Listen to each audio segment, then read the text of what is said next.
This is Heroes for Freedom. I'm Rick Robison. Nathan Hale, a patriot's willing sacrifice. Quote, I regret that I have but one life to lose for my country. Quote, once I was standing outside CIA headquarters in Langley, Virginia, facing a bronze statue of the American Revolutionary War hero Nathan Hale. His hands are roped behind him, but in defiance, he's straining to shift his bound hands around to his side, to his front. His face is serene but determined. And around the base of this humbling statue are his iconic final words, I regret that I have one life to lose for my country. As I stand there, my heart is hurting, but also filled to overflowing with gratitude, really. I reflect on what happened in New York City over 2 centuries ago, knowing the tragic backstory that culminated in Captain Hale's execution. And knowing this, I stand a little taller that day. My nation is certainly not perfect. We know this. Still, there are unique American heroes and heroines who have much to teach us, mostly that a nation does not have to be perfect to be worthy of our love and respect.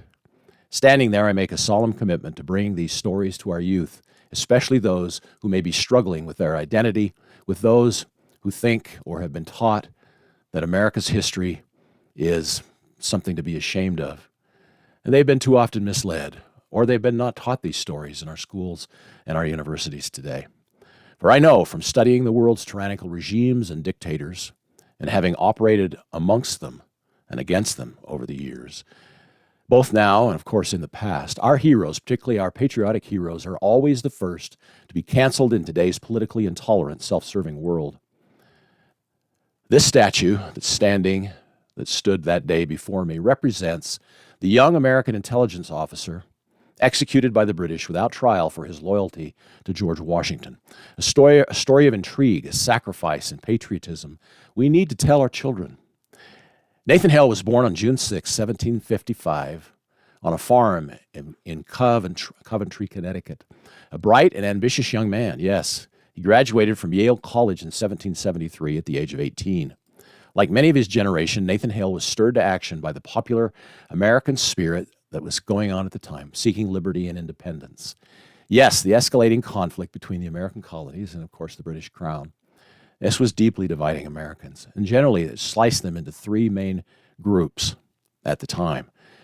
First were patriots, sons of liberty, those supporting independence and the revolution against England. The second group were loyalists to the English king, those who wanted to remain English subjects and did not like this revolution. And lastly, and shamefully, I think, which is always in my mind the worst, those who don't care enough to get involved, or those who were too afraid or too timid, or didn't see it in their best interest to support these sons of liberty. And of course, tensions mounted. The call to arms became irresistible, though, and Nathan, inspired by a sense of duty to his new republic, joined the Connecticut militia in 1775. His early service demonstrated his passion and dedication. He was eager to get involved. It was important to him to matter, to make a difference. He joined in time to fight at the Siege of Boston. This was a pivotal moment early in the Revolution, where American forces under General Washington combined with the miraculous providential happening of Mother Nature, in fact, which is another story we'll talk about, successfully holding off and then containing the British, at least for a time.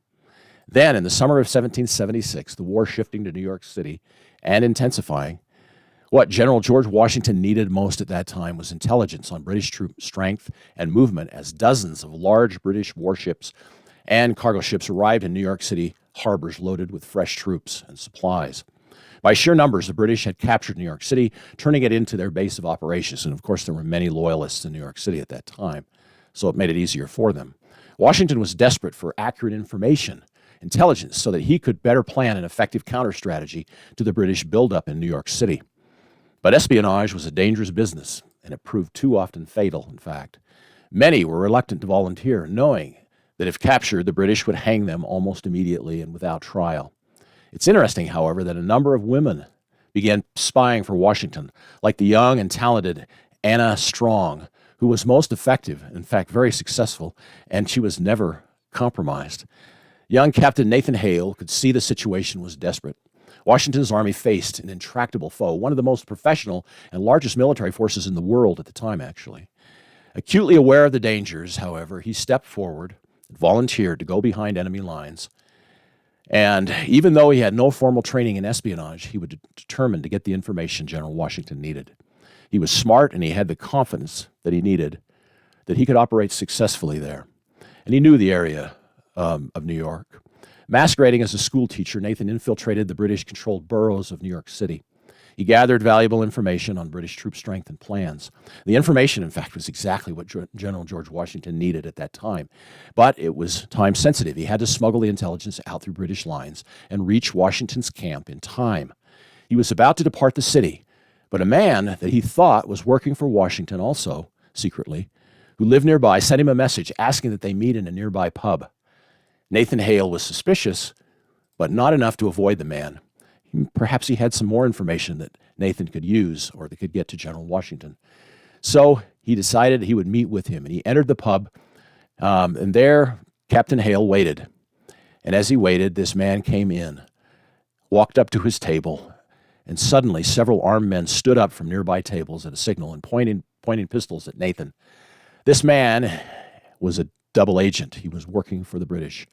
And his agents placed chains on Nathan's wrists, and they dragged him out of the pub into a nearby British military headquarters.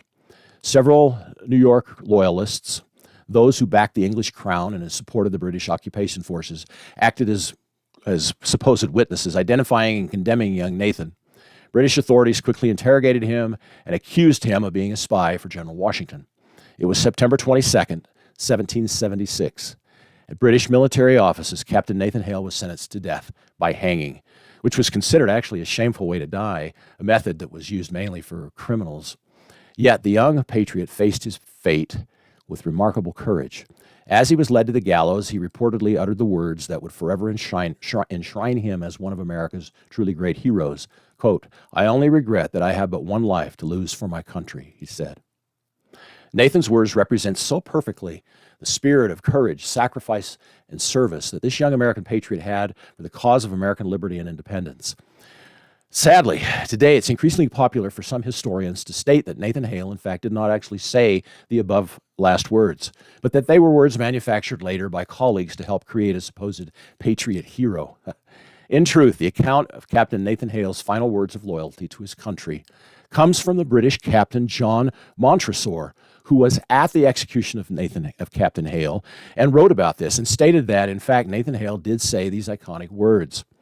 Once more, I don't fully understand this increasingly hostile attempt these days to discredit America's noble and great ones from our blessed past.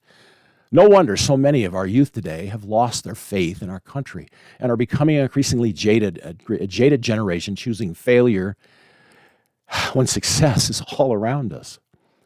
What Nathan Hale's death means to us today, as is so often the case in history, and why we must remember these men and women, Nathan's execution had a major influence on the eventual victory by the Americans over their British occupiers.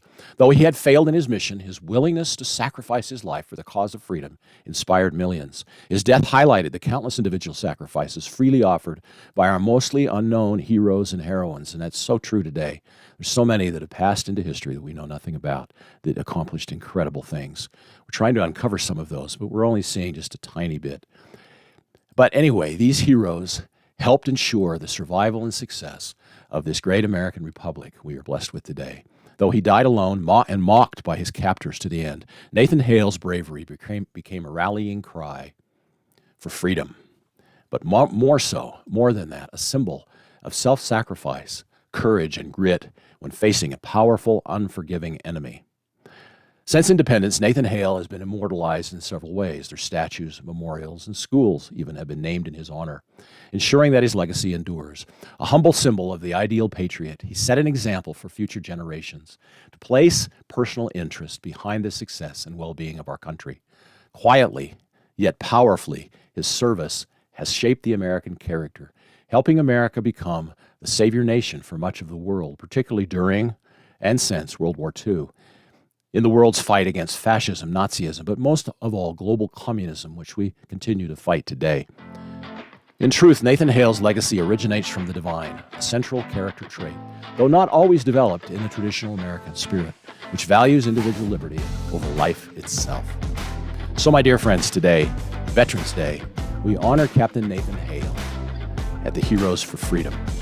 His name in our free and blessed republic will always be synonymous with the struggle for American independence and individual liberty. His selfless gift testifying of the power of love of country and the courage to stand in face of overwhelming despotism. I'm Rick Robison, and this is Heroes for Freedom.